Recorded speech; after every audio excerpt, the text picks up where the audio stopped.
व्यक्ति को प्रतिदिन, एक दिन नहीं, 2 दिन नहीं, 1 महीना, 2 महीना, 6 महीना, 1 वर्ष, 2 वर्ष, 6 वर्ष नहीं, बोले प्रतिदिन, नित्यम यानी प्रतिदिन नित्य अपने माता पिता के चरणों में प्रणाम करता है, अपने गुरुजनों के चरणों में प्रणाम करता है,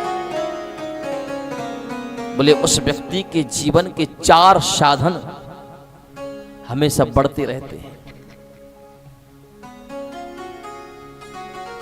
आयु, विद्या, यश और बल।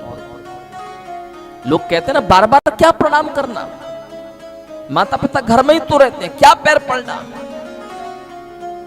लेकिन श्रीमद् भागवत महापुराण की कथा कहते कि नित्यम वृद्धोपसेविनः, नित्य प्रणाम करो। त्रेता युग में भगवान राम ने भी अपने माता पिता गुरुजनों के चरणों में प्रतिदिन प्रणाम करते थे। प्रातः काल उठ के रघुनाथा, मात पिता गुरु नाभि माथा। उसका परिणाम क्या हुआ? राम ईश्वर बने। राम ने संपूर्ण असुरों पर विजय प्राप्त की। अधर्म का नाश करके मेरे प्रभु श्री राम ने धर्म की स्थापना की। यह ताकत कहां से आई? माता पिता के चरणों के आशीष से, गुरु के चरणों की भक्ति से। इस द्वापर में वही कार्य प्रभु श्री कृष्ण ने किया। भगवान चाहते तो वो भी ये कह सकते थे ना, क्या प्रणाम करना, हम तो स्वयं भगवान हैं। और उनको तो पता था कि हम भगवान हैं। यदि हम थोड़े से पद पर ऊपर बैठ जाएं तो हमको अपने माता पिता के चरणों में प्रणाम करने में शर्म आने लगती है। लोग क्या कहेंगे, इतना बड़ा आदमी ये बुढ़ा बुढ़ी के चरणों में प्रणाम कर रहा है। अरे पगले, ये बुढ़ा बुढ़ी नहीं होते तो तेरी क्या औकात थी जो तू इतना बड़ा आदमी बन जाता।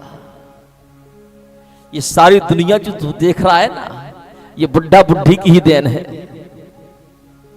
तेरे जीवन के सबसे बड़े भगवान ये है।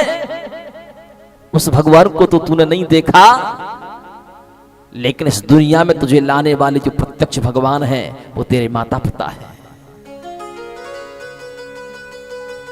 पहले तू इनका सम्मान कर। जब दुनिया में लाने वाले माता पिता का तू सम्मान करेगा ना, वो ऊपर वाला परमात्मा, ऊपर वाला पिता तो अपने आप प्रसन्न हो जाएगा।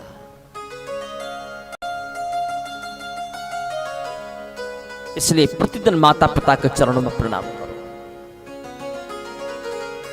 कभी भी आपकी अल्प आयु नहीं होगी, पूर्ण आयु आपका जीवन चलेगा। दूसरा साधन विद्या। आप विद्यावान बने रहोगे। जब आप स्कूल पढ़ने के लिए जाओ तो माता पिता के चरणों में प्रणाम करके जाओ। ये विद्या, ये ज्ञान आपको पाठशाला में नहीं मिलेगा। आपकी जो साक्षात सरस्वती है वो आपकी मां है। ये जो पढ़ाएगी वो आपके जीवन में आएगा।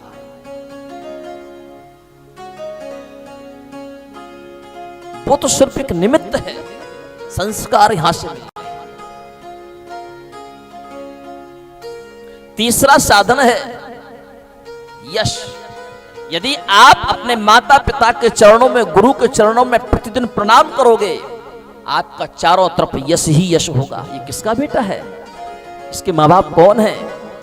वाह, बड़ा होनहार बेटा है। इससे तो हम बाद में मिलेंगे, पहले इसके माता पिता से मिलेंगे। कितने भाग्यशाली।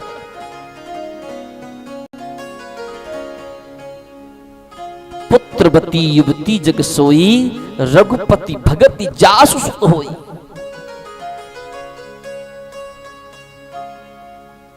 चौथा साधन है बल। यदि आप अपने माता पिता के चरणों में, गुरुजनों के चरणों में प्रणाम करते हैं तो फिर आपका जो बल है ना, कभी कम नहीं होगा। आप अच्छे से अच्छे लोगों को परास्त कर दो। केवल ताकतवर होना ही बल नहीं होता।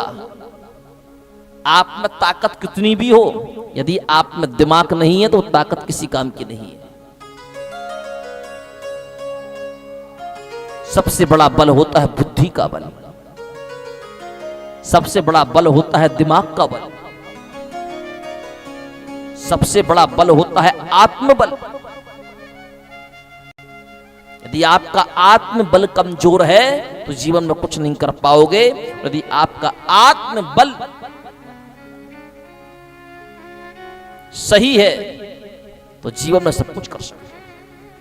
पर ये सारी की सारी उपलब्धियां माता पिता के गुरुजनों के चरणों में प्रणाम करने से आती है। आप कितने भी बड़े क्यों ना हो जाओ, लेकिन आप अपने माता पिता के गुरु के चरणों से ज्यादा बड़े नहीं हो सकते। आपको वहां पर झुकना ही पड़ेगा। ये भगवान राम ने, ये भगवान श्री कृष्ण ने हमें अपने जीवन में करके दिखाया।